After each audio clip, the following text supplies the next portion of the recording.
ଧରା ପଡ଼ିଲା ଗ୍ୟାସ୍ ଜାଲିଆତି ଲୋକଙ୍କୁ ନ ଦେଇ ହୋଟେଲକୁ ଦେଉଥିଲେ ଏଜେନ୍ସି ସସ୍ପେଣ୍ଡ।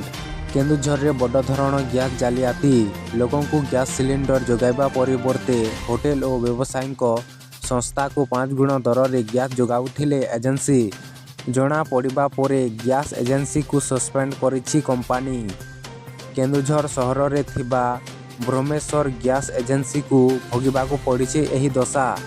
7,000 ସିଲିଣ୍ଡର ହିସାବ ନ ମିଳିବାରୁ ଏହି ଆକ୍ସନ୍ ନେଇଛି ଏଚ୍ପି କମ୍ପାନୀ। ଗ୍ୟାସ୍ ସଙ୍କଟ ବେଳେ ଧରାପଡ଼ିଲା ବିତରଣକାରୀ ସଂସ୍ଥା ବା ଏଜେନ୍ସି ବଡ଼ ଜାଲିଆତି।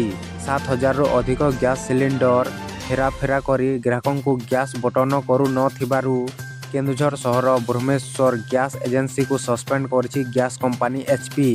ଯୁଦ୍ଧ ପ୍ରଭାବରେ କମର୍ସିଆଲ ଗ୍ୟାସ୍ ଯୋଗାଣ ବନ୍ଦ ରହିଥିଲେ ମଧ୍ୟ ଘରୋଇ ଗ୍ୟାସ୍ ଯୋଗାଣରେ ସମସ୍ୟା ନ ଥିବା କମ୍ପାନୀ ପକ୍ଷରୁ କୁହାଯାଉଛି। କିନ୍ତୁ କିଛି ଅସାଧୁ ଗ୍ୟାସ୍ ବିତରଣକାରୀ ସଂସ୍ଥା ଏହି ସୁଯୋଗର ଫାଇଦା ଉଠାଇ କଳାବଜାରୀ କରୁଛନ୍ତି।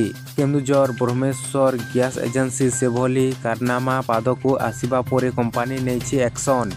କେନ୍ଦୁଝର ଧାଙ୍ଗରପଡ଼ାରେ ରହିଛି ବ୍ରହ୍ମେଶ୍ୱର ଗ୍ୟାସ୍ ବିତରଣକାରୀ ସଂସ୍ଥା। ଏହି ଏଜେନ୍ସି ଅଧୀନରେ ସର୍ବାଧିକ 14,000 ଉପଭୋକ୍ତା ରହିଛନ୍ତି। ବିଗତ କିଛି ଦିନ ହେଲାଣି ଏଜେନ୍ସି ପକ୍ଷରୁ ଲୋକଙ୍କୁ ଘରୋଇ ଗ୍ୟାସ୍ ଯୋଗାଣରେ ବହୁ ହଇରାଣ କରାଯାଉଥିବା ଅଭିଯୋଗ ହୋଇ ଆସୁଥିଲା। ଓଟିପି ଥାଇ ମଧ୍ୟ ଉପଭୋକ୍ତାମାନଙ୍କୁ ଗ୍ୟାସ୍ ମିଳୁନଥିଲା। ଗତ 13 ତାରିଖରେ ଏଜେନ୍ସି ସମ୍ମୁଖରେ ଖାଲି ସିଲିଣ୍ଡର ରଖି ରାସ୍ତାରୋକ କରିଥିଲେ ଉପଭୋକ୍ତାମାନେ। ଏହି ଘଟଣା ପରେ ଏଚ୍ପି କମ୍ପାନୀର ଅଧିକାରୀମାନେ ବ୍ରହ୍ମେଶ୍ୱର ଏଜେନ୍ସିରେ ପହଞ୍ଚି ତଦନ୍ତ କରିବା ପରେ ଜଣାପଡ଼ିବାକୁ ପାଇଥିଲେ ଯେ ଏଜେନ୍ସିକୁ ଆସିଥିବା 7,000ରୁ ଅଧିକ ସିଲିଣ୍ଡର ବଣ୍ଟନରେ ବ୍ୟାପକ ଅନିୟମିତତା କରାଯାଇଛି। ଏଥିପାଇଁ ଏଜେନ୍ସିକୁ ତତ୍କାଳ ନିଲମ୍ବନ କରାଯିବା ସହ କାରଣ ଦର୍ଶାଇ ନୋଟିସ୍ ଜାରି କରାଯାଇଛି। ଏଥିସହ